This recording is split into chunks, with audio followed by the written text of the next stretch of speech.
Hi everyone, it's Stephanie here and welcome back to another video. In today's video, we're going to be creating a Halloween themed card, and I'm going to be doing some ink blending as well as some stamping, a little bit of Copic coloring, and then we're going to bring it all together into one finished card.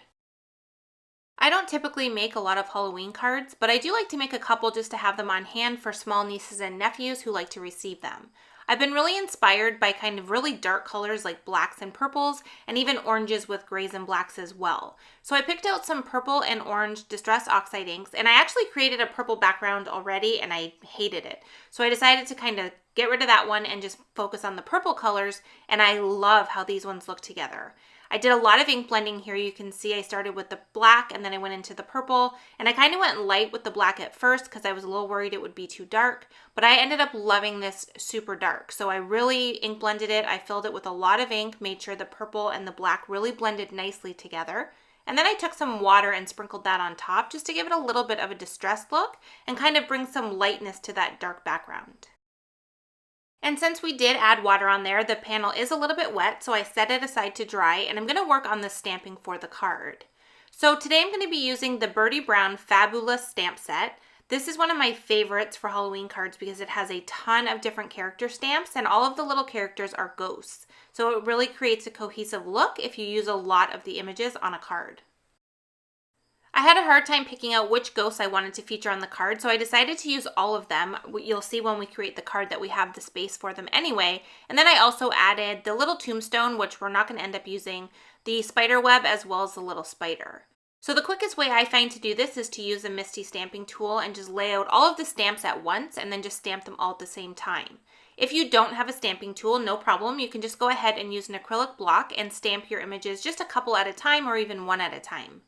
Since I am going to color these with Copic markers, I am using Extreme Black ink, which is a Copic friendly ink, and it's going to allow us to use our markers on all of these images. So now I'm going to speed through the coloring, and I didn't really actually add a lot of color to these. You can see because they all have different characters that you could actually get really creative with how you color them. For example, there's a pumpkin ghost there, so you could completely color him orange and then create the top area with the greens and the browns like a typical pumpkin. But I decided I wanted all of the ghosts to be white. I wanted them to appear like they were all white. So I decided to keep them very simple and just do a little bit of gray shading on each of them, just to kind of make them look a little bit more dimensional and give them a little bit of shadow. Any gray markers will work for this. I'm using the T markers, and I'm using a T2 and a T0, and I'm just going in with the darker color first and kind of putting it around the edges, and then I use the lighter color to kind of pull that gray to the middle of the ghost just to make it look seamless and not have any harsh lines. And then once I had that done, I decided to add some color to the ones that have little accessories on them. So I did the witch, I did her hair orange. I did a little bit of detail on the cat there, but I'm actually going to cover that up and make him look orange as well. I didn't like that tannish brown color that I ended up using. And then I also brought in some greens, and I used that for the little Frankenstein ghost as well as the top of the pumpkin. I'm also going to use that for the tombstone, but like I mentioned, we don't end up using that one on the card. To keep everything looking very cohesive on the finished design, since we have a lot of images, I used the exact same green for all of the green areas, the same orange for any orange areas, and etc. I did all of the same colors all over. And then to finish them off, I used an R20 marker and just gave each of them some little pink cheeks just to add a little bit more color. I'm putting a little bit of purple in the spider web just to bring in a little bit of color to that since it's very plain. And then once I have that done, I'm going to go ahead and die cut all of these pieces, and then we're going to start to work on the background of our card. So you can see now I have all of our little ghosts cut out, and I have the background which is completely dry now. And I'm going to die cut it with the Collage Cover Up Die-namics. So you can see I'm just going to lay it right over top and run this through my die cutting machine. And what I love about this die is it adds so much detail to a background by simply die cutting it one time. So what I did is I popped all of the pieces out and kind of kept them in order so I know how they're going to go, because we're going to put all of this exactly back together the same. We're going to keep the frame on the outside as well as all of the little stitch panels on the inside.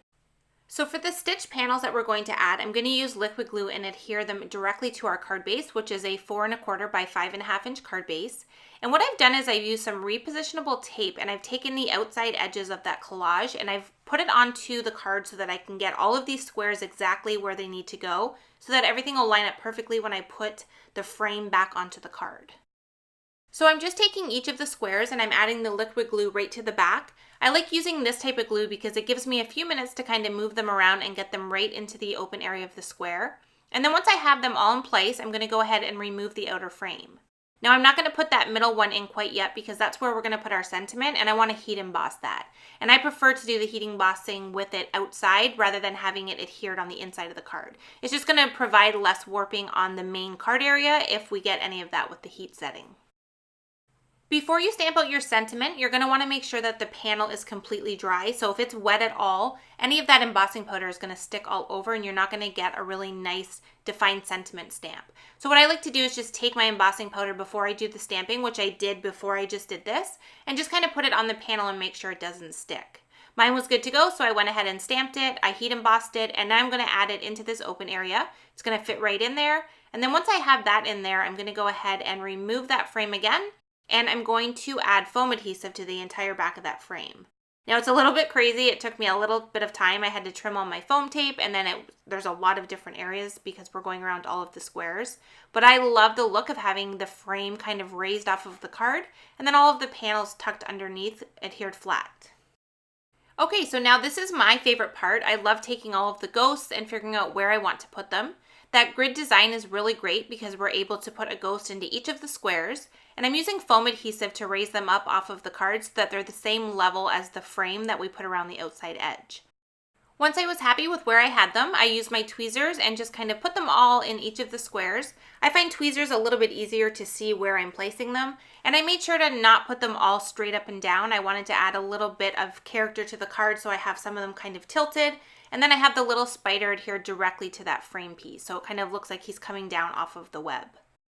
And then the last thing I'm going to do to finish up this card is take a clear glitter pen, and I'm going to add glitter to any of the areas where we have color. It just adds a nice, fun, sparkly look to the card and just kind of makes it a little bit more festive.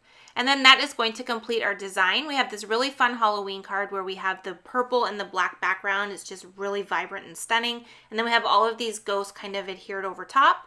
And we have the fun embossed white sentiment.